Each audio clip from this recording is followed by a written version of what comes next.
बिस्मिल्लाहिर्रहमानिर्रहीम, अस्सलाम वालेकुम। नूरुल आपकी खिदमत में हाजिर है। जजेस नहीं मानेंगे, क्यों नहीं मानेंगे और कौन से जजेस नहीं मानेंगे, ये कहानी मैं आपको सुनाऊंगा।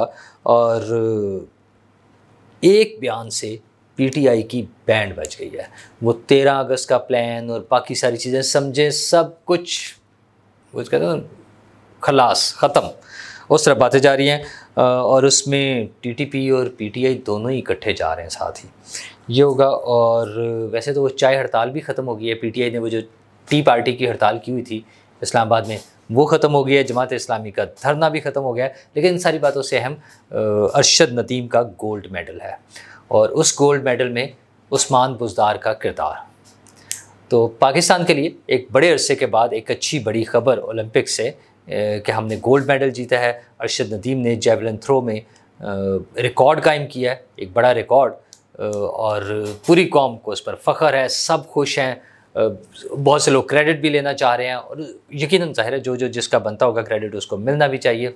मसलन उनके कोच, उनके साथ बाकी टीम, शहबाज शरीफ साहब के वो उन्होंने जब स्पोर्ट्स फेस्टिवल किया था तो राना मशहूद साहब उस हवाले से उसका क्रेडिट लेने की बात करें, सब लोगों को सारा क्रेडिट है। भाई पाकिस्तान जीत गया ना, ये सबसे बड़ी बात है। और मैंने तो आपसे पहले भी बात की थी कि सिर्फ ये तो एक बहुत बड़ी विक्ट्री है, ये तो बहुत बड़ी कामयाबी है, बहुत बड़ी खुशी की बात है कि पाकिस्तान ने गोल्ड मेडल जीत लिया है। मैं तो इस बात पर भी खुश था कि पाकिस्तान ने पार्टिसिपेट किया है। बहुत से मुल्क पार्टिसिपेट ही नहीं कर सकते ना, वो क्वालिफाई नहीं करते, वहाँ तक पहुँचते नहीं है। तो पाकिस्तान के प्लेयर्स अगर वहाँ पर पहुँचे थे, ये एजाज़ की बात थी। और अरशद नदीम ने तो हमारी खुशियों को चार चांद लगा दिए हैं। दोबारा करना तो कम होता है, जो चार चांद लगा दिए हैं कि गोल्ड मेडल ले आए हैं। अच्छा, न सिर्फ अरशद नदीम खुश हैं, उनकी फैमिली खुश है, पूरा मुल्क खुश है। उस्मान बुज़दार साहब ने एक ट्वीट दे मारा। अच्छा, उस्मान बुज़दार साहब खामोश गायब दुनिया से, जैसे ना कहीं किनारा कशी कर गए हैं। तो उन्होंने कहा मैंने बड़ा सपोर्ट किया था। अच्छा, ये उस्मान बुज़दार साहब इमरान खान साहब के वसीम अकरम प्लस थे, हमें याद है। और इनकी कारकर्दगी पे इमरान खान साहब शादियाने बजाते थे। जब उन्होंने वज़राए आला की कारकर्दगी को मैयर करने का एक प्लान किया तो उसमें उन्होंने बताया कि टॉप पर जो परफॉर्मेंस थी वो उस्मान बुज़दार साहब की थी। बाकी उस्मान बुज़दार साहब की एक्चुअल में जो परफॉर्मेंस थी वो आप सबको बहुत अच्छी तरह पता है, उस पर मैं बात ही नहीं करना चाह रहा। अच्छा, इस खुशी में ज़ाहिर उन्हें जहाँ बहुत से इनाम और इकराम से नवाजा जाएगा, मुमकिन है कोई सरकारी सतह पर भी इनामात दिए जाएँ। पंजाब गवर्नमेंट ने उनके लिए 10 करोड़ रुपये का कैश प्राइज़ का ऐलान किया है। सिंध गवर्नमेंट ने 5 करोड़ रुपये देने हैं। केपी गवर्नमेंट अभी खामोश है, वो धनों शनों में मसरूफ़ होंगे ना, और चीज़ों में। लेकिन उसमें वो याद करा दूँ आपको, एजाज़ सैयद भी अपने प्रोग्राम में बात कर रहे थे कि अरशद नदीम वापडा की तरफ से खेलते थे। अच्छा, प्लेयर्स को मुख्तलिफ इदारे अपने साथ रखते हैं, वो एजाज़ी नौकरियाँ होती हैं, उनकी माली मदद हो जाती है, उनके लिए वो रिसोर्सेज जो उन्हें चाहिए होते हैं वो मुहैया हो जाते हैं। ज़ाहिर उन्हें फुल टाइम अपनी गेम को देना पड़ता है, तो रोज़गार, हमें रोज़गार अपनी जगह रहता है, उसके लिए मुख्तलिफ इदारे उन्हें ऑन बोर्ड ले लेते हैं। उन इदारों के लिए प्राइड की बात है कि वो प्लेयर्स जो हैं उन इदारों को रिप्रेजेंट करते हैं, और उन प्लेयर्स के ज़िंदगी के मामला चलते रहते हैं। लेकिन इमरान खान साहब ने जैसे वो डोमेस्टिक जो इदारा जाती क्रिकेट ख़त्म की थी, इदारा जाती गेम्स सब कुछ ख़त्म कर दिया था, और उसी हल्ले में, उसी झटके में अरशद नदीम साहब बेरोज़गार हो गए थे। तो इमरान खान साहब के जैसे वो क्रेडिट बहुत सारे लोग ले रहे हैं ना, तो उनका एक क्रेडिट डिसक्रेडिट जो भी कह लें वो ये भी है। तो उस्मान बुज़दार साहब भारत जिंदाबाद जनाब, वसीम अकरम प्लस हैं, वो तो कुछ भी कह सकते हैं। इस सारी चीज़ों के साथ उनकी इस्तकबाल की तैयारी भी हो रही है। हमारे जो अरशद नदीम साहब है, हाँ उसके बारे में मैं बताऊं कि रोज़नामा जिना में 2006 से 8 के दरमियान ये आते थे, और इनके साथ इनके बुखारी साहब, इनके जो ट्रेनर जो उस वक्त एक लोकल वो भी थे, वो हमारे दोस्त थे, इसलिए वो वहाँ पर इकट्ठे लेकर उन्हें आ जाते थे और इनकी कुछ कवरेज वगैरह कराना। मतलब पुराने खिलाड़ी हैं, और उनके साथ मुख्तलिफ़ अदवार में मुख्तलिफ़ लोग सपोर्टिव रोल में रहे हैं। अच्छा, वहाँ हमारे बहुत सारी चीज़ें ख़राब हैं, मैं तो खुद बहुत सारी चीज़ों पे बार बार क्रिटिसाइज़ कर रहा होता हूँ, लेकिन साथ साथ जो चीज़ें चल रही होती हैं वो अच्छी चीज़ें हैं भी। लेकिन कुछ चीज़ें नहीं भी चल पाती, जैसे पीटीआई की चाय हड़ताल नहीं चल सकी। वो उसको नाम तो उन्होंने भूख हड़ताल का दिया था, लेकिन असल में वो चाय हड़ताल थी, क्योंकि वो लंच करने के बाद, दोपहर के बाद वो हड़ताल शुरू करते थे, भूख हड़ताल, और डिनर से पहले ख़त्म कर देते थे। लेकिन वहाँ पे चूँकि कुछ लोग ही नहीं थे, 2 से 3 लोग अक्सर वहाँ बैठे होते थे, और फाइनली उसको ख़त्म कर दिया। क्यों ख़त्म कर दिया, समझ आने वाली बात है। बंदा ही कोई नहीं है, किसके सर पे करें। अब वो कहते हैं ना, वो ज़माने नहीं रहे कि इमरान खान साहब अकेले ट्रक पे खड़े हुए हैं और वो किए जा रहे हैं, तकरीर किए जा रहे हैं और कोई बंदा सामने नहीं है, और टीवी चैनल्स को हिदायत थी कि वो मुसलसल उन्हें लाइव दिखाते रहे, कोई इधर उधर नहीं हो सकता था। तो अब वो ज़माने नहीं है, वो मोहब्बतें नहीं रही कुछ जगहों पे, तो इस वजह से अब उन्होंने वो हड़ताल ख़त्म कर दी है। हड़ताल तो नहीं थी, धरना जमात इस्लामी का भी था, उन्होंने भी ख़त्म कर दिया। और उसकी खबरें ये आ रही हैं कि कुछ एग्रीमेंट हो गया है जिसमें तनख्वाहों के हवाले से जो टैक्स लगा था सैलरीड पर्सन पे वो कुछ कम होगा, बिजली की कीमतों पर कंसिडर किया जाएगा, IPPs पे कंसिडर किया जाएगा, सारी चीज़ें कंसिडर करने पर हैं। अच्छा, उसके बारे में जमात इस्लामी का धरना हो या गौहर एजाज साहब की बार बार बातें, बहुत से लोगों को उसके बारे में शकूक हैं, वो कहते हैं कि शायद कहीं से उन्हें कराया जा रहा है, इस्टेब्लिशमेंट से है, जो भी, मैं वैसे उसके साथ हूँ। वो जो भी करा रहा है, बात क्या कर रहे हैं, वो कह रहे हैं कि अवाम को रिलीफ दें, किसी तरह अवाम को रिलीफ दे दें। तो अल्लाह करे ये जो धरना ख़त्म करने की जो भी मामलात हुए हैं, जिस तरह से भी मुज़ाकरात कामयाब हों, वो उसमें वाकई लोगों का भी कुछ भला हो जाए, मेरा, आपका, हम सब पाकिस्तानियों का। और पाकिस्तानियों के बारे में आर्मी चीफ़ भी बड़े परेशान है, और वो इसलिए भी परेशान है कि मुझे तो लगता है सबसे बड़े स्टेक होल्डर वही हैं, क्योंकि हुकूमत के साथ साथ बल्कि हुकूमत भी उन्हीं की तरफ देख रही होती है। कल जब वज़ीर-ए-आज़म साहब ने ये बयान दिया कि आर्मी चीफ़ का बयान जो है वो मशअल राह है हमारे लिए, तो वो उलमा मशाइख कॉन्फ्रेंस थी, तो उस कॉन्फ्रेंस में आर्मी चीफ़ ने भी बात की। वैसे तो उन्होंने कुछ सख्त बातें भी की हैं, सख्त इन द सेंस कि जो PTI के लिए बड़ी ख़तरनाक है।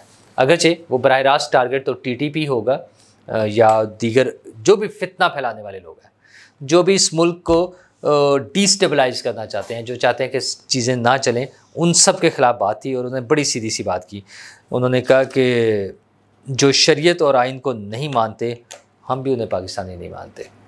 अच्छा, खैर इस पर डिबेट भी हो सकती है, बहुत सारी चीज़ें होंगी, लेकिन असल बात जो उन्होंने की, उन्होंने कहा कि पाकिस्तान में इंतशार की कोशिश की, किसी ने भी पाकिस्तान में इंतशार की कोशिश की तो रब्बे करीम की कसम हम उसके आगे खड़े होंगे। तो इंतशार फैलाने वाले कौन हैं? एक तो ज़ाहिर है वो दहशतगर्द जो बाहर से आ रहे हैं, TTP वाले कह लें या जो भी कह लें, तालिबान या जैसे भी है, जो दूसरा PTI वाले इंतशार फैलाने की कोशिशें जो है। तो ये जो 13 तारीख की कॉल दी जा रही है, असल मसला पता है कि नॉर्मली वैसे तो कोई भी पार्टी एहतजाज करना चाहे सड़कों पर आए, आर्मी चीफ ने भी कहा उसमें कोई मसला नहीं, दुनिया भर में होता है, लेकिन जो प्लान करके ये आते हैं कि हमने जाके कब्ज़ा कर लेना है, फिर हम रास्ते रोक लेंगे, हम किसी को निकलने नहीं देंगे, हम किसी को भागने नहीं देंगे, हम किसी को एंटर नहीं होने देंगे, मतलब क्या बदतमीज़ी है ये। आप अपना एहतजाज के लिए उनके पास बंदे नहीं होते पूरे, लेकिन इंतशार वो चाहते हैं। फिर 13 अगस्त को मैंने पहले भी आपसे बात की थी, वो इसलिए चाहते हैं कि लोग जश्न आज़ादी का जश्न मनाने के लिए, आज़ादी का जश्न मनाने के लिए सड़कों पर होते हैं, गाड़ियों में, मोटर बाइक्स पर, बाइसिकल्स पर, पैदल, जो जिसके पास सवारी हो या जिस तरह से भी हो, वो सब लोग होते हैं। तो वो उसको इस्तेमाल करके वहाँ पर इंतशार फैलाना चाहते हैं। अच्छा, 10,000 बंदा जहाँ जमा है, शरारत करने वाले तो 10 भी नहीं चाहिए, इससे भी कम चाहिए, और उसके बाद शायद उसको कंट्रोल करना मुमकिन ना हो। तो PTI की साबका रिवायात को देखते हुए, उनकी स्ट्रैटेजी को देखते हुए, उनके इरादों को देखते हुए, मुझे नहीं लगता कि उन्हें इतनी आसानी से ये खुली छुट्टी मिले कि वो मुल्क में इंतशार फैला सकें। ये बांग्लादेश वाला भी बहुत से लोगों में अजीबोगरीब सी, लोगों को पता नहीं क्यों वो खुशियाँ लगती हैं। इंतशार है सीधा सीधा सा, जिसमें मुल्क की इकॉनमी, मुल्क का सिस्टम, मुल्क की हुकूमत, मुल्क की निज़ाम, लोगों के कारोबार, लोगों की जॉब्स, मुल्क की मईशत, मुल्क की माशी तरक्की, हर चीज़ दाव पे लगी हुई है और इसके नुकसानात उठाने पड़ेंगे उन्हें। बेहतर तरीका यह है कि अच्छे माहौल में चीज़ें सेटल हो जाएं, जो लोगों के जेन्युइन मुतालबात हों, मसाइल हों, उनको हुकूमतों को एड्रेस करना चाहिए, और ताकि लोगों को एहसास हो कि हमारी बात सुनी जा रही है। सिर्फ ये ना हो कि बस हम पिस जाएंगे और कुर्बानी के बकरे बनेंगे, इस तरह से नहीं होना चाहिए। कुर्बानी हमेशा आवाम से मांगी जाती है। हुक्मरानों को चाहिए कि उनकी अपनी कुर्बानी भी नज़र आनी चाहिए, कि वो बताएं कि हम भी कुर्बानी दे रहे हैं, और आवाम पर हाथ हौला रखना चाहिए। हुकूमत तो जो कर रही है सो कर रही है। हुकूमत ने वो किया ना, इलेक्शन एक्ट में जो तरामीम की हैं, अगरचे वो सिर्फ वजाहत ही है, उसकी एक्सप्लेनेशन है, जो पहले से मौजूद कानून था उसी की थोड़ी सी क्लैरिफिकेशन दिया उन्होंने, लेकिन बार तरमीम है और सुप्रीम कोर्ट में उसको चैलेंज भी कर दिया गया। जजेस अवेलेबल नहीं है चूँकि वो छुट्टियां मना रहे हैं। क्या, मैंने पहले भी कहा था, ये एक बड़ा सवाल है कि वो वाकई अब सितंबर में जैसे बाकी एप्लीकेशंस या रेट या रिव्यूज़ आए हुए हैं उनको सुनने के लिए जब उन्होंने आना था, उसी तरह से अब सितंबर में ही होगा, या इस केस के लिए खसूसी तौर पे कुछ लोगों की वापसी हो और केस सुना जाए। मुश्किल हो जाएगा ज़रा, कोई फेस सेविंग भी तो कोई चीज़ होती है, वो पॉलिटिकल पार्टी के लिए हो या वकला के लिए हो, जिसके लिए भी हो। लेकिन मसला ये है कि आज एक केस में रिमार्क्स आए हैं सुप्रीम कोर्ट में। नेशनल बैंक का पेंशनर्स को पेंशन के हवाले से केस था, उस पर अमल दरामद नहीं हुआ था। तो मंसूर अली शाह साहब जज हैं, जो उसका फ़ैसला आया है, हुक्म लिखवाया गया, उसके मुताबिक उन्होंने कहा जी सुप्रीम कोर्ट का कोई भी फ़ैसला जो होता है वो महज सिफारशात या एडवाइज़री नहीं होती। सुप्रीम कोर्ट के फ़ैसलों पर अमल दरामद हर सूरत यकीनी बनाना होगा। उन्होंने कहा कि अदालती हुक्म में कहा गया कि अदालती फ़ैसलों पर अमल दरामद करना कर्टसी नहीं है बल्कि आइन की मंशा है। तो ज़रा ये एक रूटीन का केस था, उसमें रूटीन के रिमार्क्स हैं, लेकिन लग ये रहा है कि जो अभी तक बातें हो रही हैं कि ये किसी स्टेज पर जाकर इशू बन सकता है, क्योंकि हमारे दोस्त सईद चौधरी साहब जो आईनी हवाले से बड़े माहिर शख्सियत हैं, उनका कहना यह है कि ये तरमीम पास होने के बाद मुझे ये लग रहा है, सईद चौधरी साहब का कहना यह है कि उन्हें ये लग रहा है कि वो जो अदालत का फ़ैसला था वो गैर मौसर हो गया। अब इस पर क्या कार्रवाई होगी फर्दर, पार्लियामेंट से कोई लेटर जाए, इलेक्शन कमीशन से पूछा जाए, नए कवानीन का ज़िक्र किया जाए, तरामीम का ज़िक्र किया जाए, वो कम्युनिकेट की जाए और उसके मुताबिक शायद सुप्रीम कोर्ट की हेयरिंग शुरू होने से पहले अगली, जो कि सितंबर में होनी है, बहुत सारी चीज़ें तब्दील हो जाएं, क्योंकि असम्बली को चलाना, उसको लेकर आगे चलना वो स्पीकर का काम है, नोटिफिकेशंस उन्होंने करने हैं, इलेक्शन कमीशन ने करना है, तो बहुत सारी चीज़ें तब्दील भी हो सकती हैं।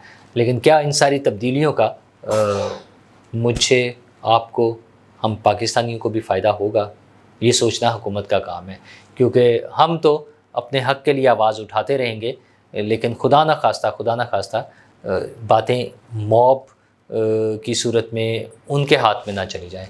तो उससे पहले फ़ैसला हुकूमत ने करना है। शुक्रिया।